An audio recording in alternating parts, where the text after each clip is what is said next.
here amongst distinguished authors. And yes, the latest book that I'm here to talk about, 60 Harvests Left. Actually, the subtitle is the most important: How to Reach a Nature-Friendly Future. And to illustrate this evening, I'd like to just share a few slides. These are pictures that are taken during the writing of the book. 60 Harvests Left is all about the fact that we live in a finite world. And essentially, we as a society have been living as if in a perpetual summer of endless consumption, as if there are no barriers. But we're starting to see, with the talk of the climate crisis and the collapse of nature, health emergencies, we're starting to see the leaves of the trees around us going brown. We're moving into a societal autumn. And what 60 Harvests Left is about saying, look, now is the time for us to change direction, to avoid us getting into a perpetual winter. And to do that, let's look at some fantastic, life-affirming, beautiful solutions that are readily at hand that can help us to walk into this fantastic new spring. Now, before I get to those, I just want to explain.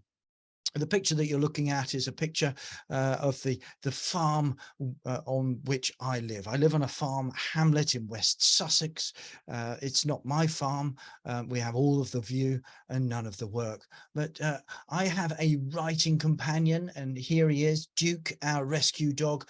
And Duke and I wander the fields and woodlands in our area every day. And we're joined by our neighbours' 40 cows that are munching the pasture along the river valley here, just as nature intended. And it's beautiful to see. But I want to just begin this evening by recounting a particularly memorable moment, because where we live, living in the countryside, means that I can see the good and bad of farming all around. And on this particular day, Duke and I were out on our walk, and what we saw was a tractor pulling a plough. Nothing unusual about that. The tractor was ploughing a lonely furrow, and dust was rising and catching the sun, creating an aura. And it was a beautiful a beautiful spectacle that is a classic country scene. But do you know what? I thought, hang on, something's wrong.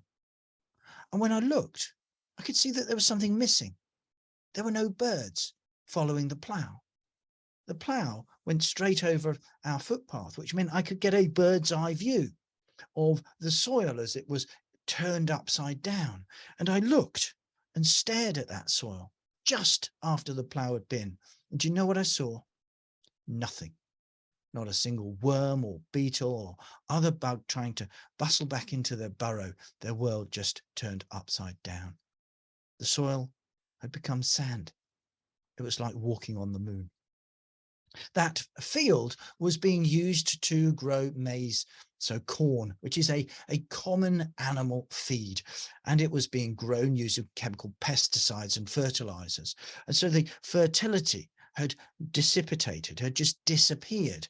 And no wonder then that when the rain and the wind comes, the soil of that field was disappearing too, becoming silt in our local rivers. And it reminded me of cornfields that I'd seen, maize fields in Nebraska, in the Midwest of America, the spiritual birthplace of factory farming. And there, what I remember seeing was that not only was there endless GM corn produced using chemical pesticides and fertilizers, but that much of that corn was being used to feed factory farmed animals, caged, crammed and confined.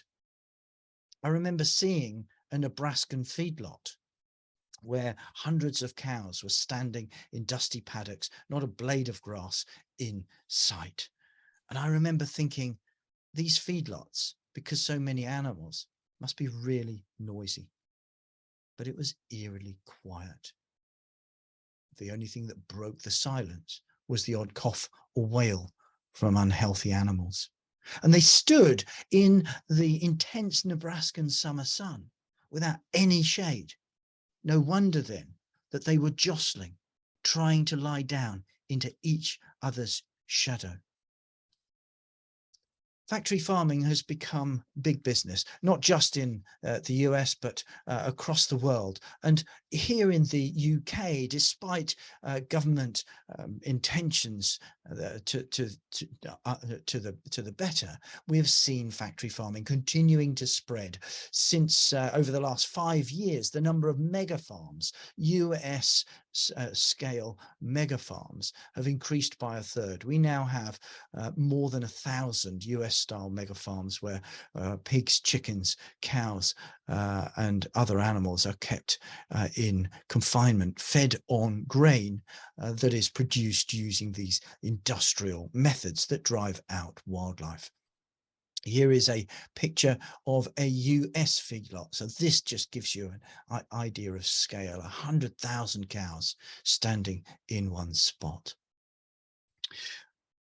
What I've come to realize is that because of the way that we're now treating the land, the way that we're now farming in an industrial way, change is inevitable. Why do I say this? Well, because factory farming has become the biggest cause of animal suffering on the planet. Unhappy animals living in unhealthy conditions means a great rise in disease. No wonder then that 3/4 of the world's antibiotics are fed to farmed animals, mainly to ward off the inevitable disease. At the same time, wildlife on farmland is declining.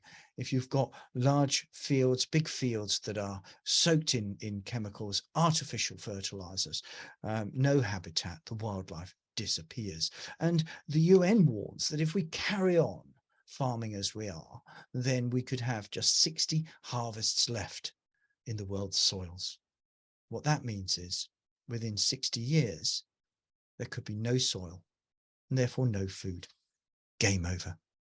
Change is inevitable.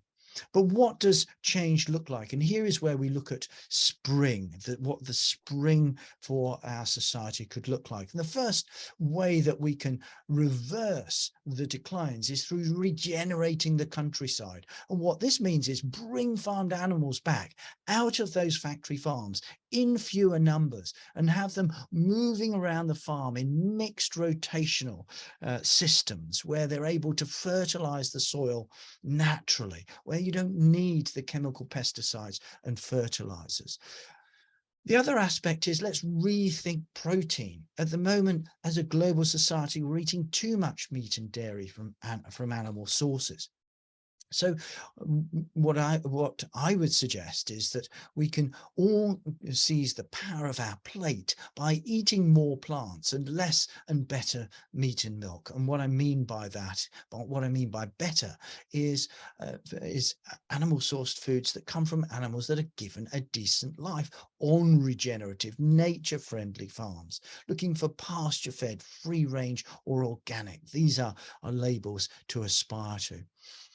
And the third of what I see as the 3 R's to help us get to this spring-like new phase in humanity's future is rewilding, not least rewilding the soil. And here, what I would suggest is that we should be bringing back the elephant. Bring back the elephant to the UK, to Europe, to the USA, across the world. And actually here, I'm not literally talking about big animals with long floppy ears and a trunk. What I'm saying is that we should bring back the elephant's weight of biodiversity that should be under each football pitch sized portion of healthy arable soil.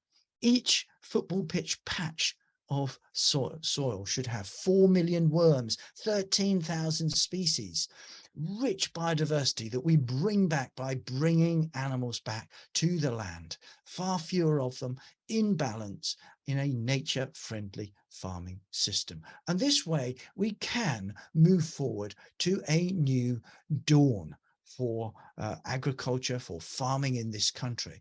And in so doing, we're going to need to embrace these new ways of doing things. And it's so important that governments get behind it, that things like the Environmental Land Management Scheme that the UK government has agreed to stays in place, that we hatch new and very special ways of creating our food.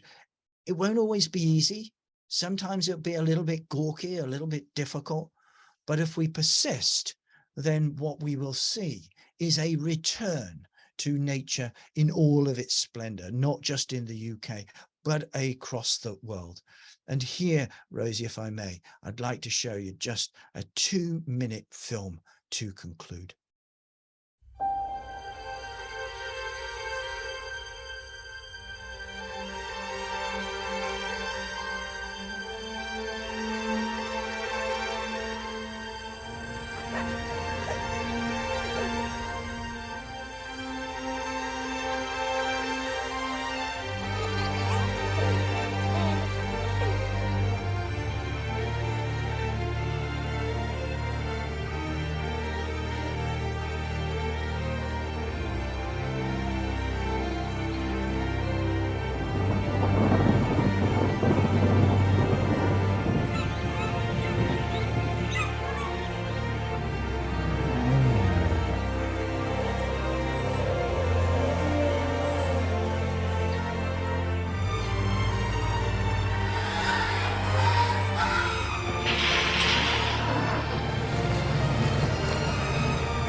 Ladies and gentlemen, let's seize the future. Let's walk into that new spring through regenerating the countryside, rethinking our protein, and rewilding the soil.